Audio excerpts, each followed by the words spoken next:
Hello divas, dudes, and dolls, I'm Kira and welcome back to my salacious, spacey, and sexy little review show, Very Slay, where we go over each and every main stage runway look on RuPaul's Drag Race Global All-Stars. This is probably going to be a fast one today because we only have 5 looks to talk about for this Star Trek-inspired runway, which is more so a Star Trek runway in name, and then the looks were just like kind of spacey. I don't think anybody did anything with Star Trek for this, really.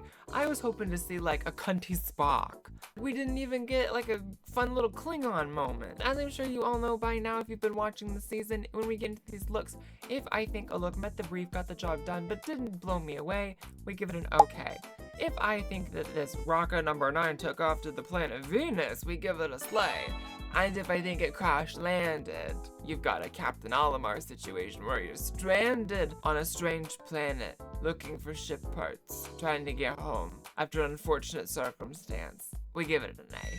And that's all in efforts to find my weekly Slay of the Day, my favorite look out of the whole episode. Whichever look takes that top spot of the week, we'll go head to head up against our current ranked Slay of the season, which is Galavaro's Garden of Eden look from episode 1. Whichever look holds that top spot when we crown a winner in just 2 episodes, will get an illustration by me, and sneak peeks of said illustration can be found over on the Patreon, exclusively starting at the $3 tier level.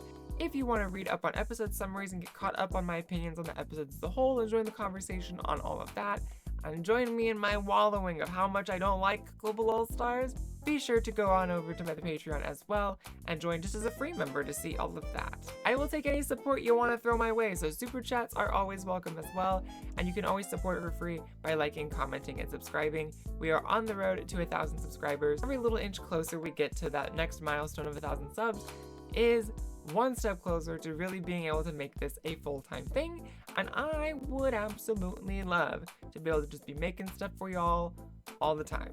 Be sure to do that. It would be immensely appreciated. Now, let's get into these looks. Starting us off this week, we have Kitty Scott Claus, and my biggest issue with this look, once again, it's the sculptural wigs that I can't stand, where it's just a little tiny sculpted thing at the top, and then it's just straight. When you've got a head and a face shaped like kitties, this style of wig does not work. I don't care how trendy it is, you need more volume. This is not flattering. Then when we get into the actual garment, I think the back piece needed a little bit more structure. It was a little bit on the floppy side, but I love the fabric choice. I think the fabric choice is great for this, but that's what made it spacey. What I didn't like though is the dress. I think the proportions of it just weren't well fitted for her. It didn't do her any favors, and it made her look really top heavy because the dress is fairly streamlined, and then you've got all this stuff like around the shoulders and the head.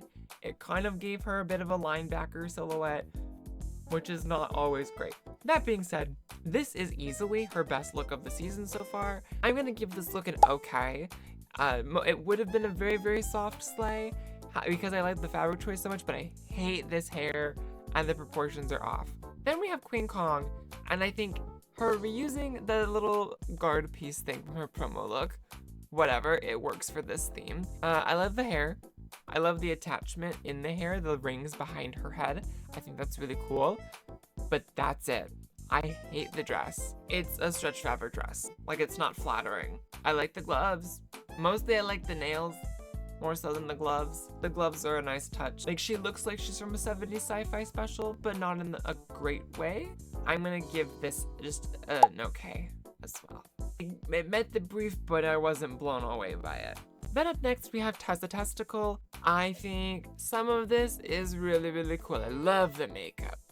Love the makeup here. She looks absolutely gorgeous. I love the hair. I love the nails with the little chains coming off of it.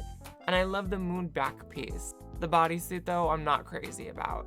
Mostly because the stars just tacked on. I don't think they look all that great.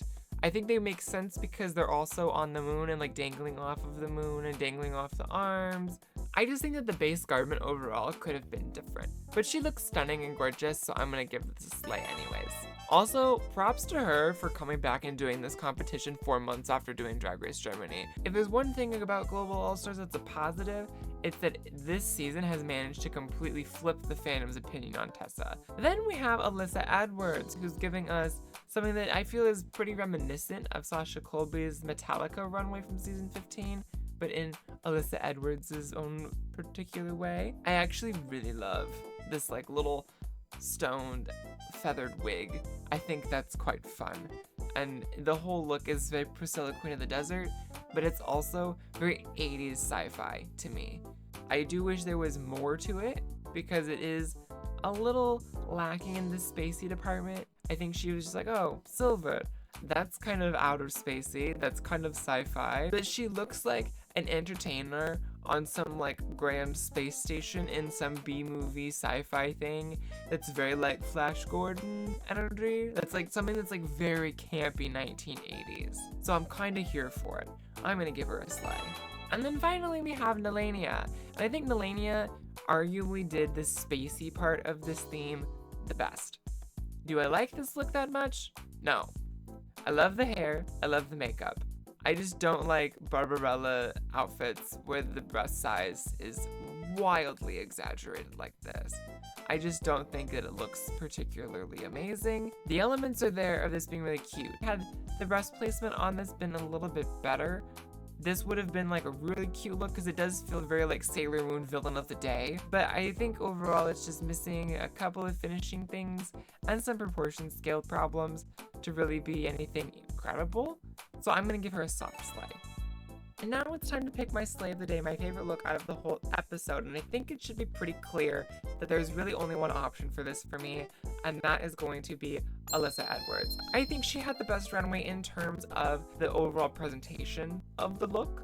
When you're talking just objective fashion, I think her look is the best one of the five. When we're talking execution of the theme, I think Nelania probably did that just a smidge better, but Alyssa's is close enough that I could see it in a sci-fi spacey lens, even though it's not the most like on the nose spacey like Nelania's is. So we're gonna take this look and put it head to head up against Gala's, and I'm sorry, nothing this week even remotely held a candle to Gala. So Gala's going to stay in that top spot for one more week, and we only have 2 more episodes to go through, and then we can all breathe because this season will be finally done and over with. And I'm sure Down Under is going to start in its place. So I need to film that. Maybe I'll do that after this. Woohoo. But that is going to be it for me for today, y'all. Be sure as always to like, comment, subscribe, all those lovely little things. And be sure to go out there, stay kind, stay queer, and make sure that your day is very slay.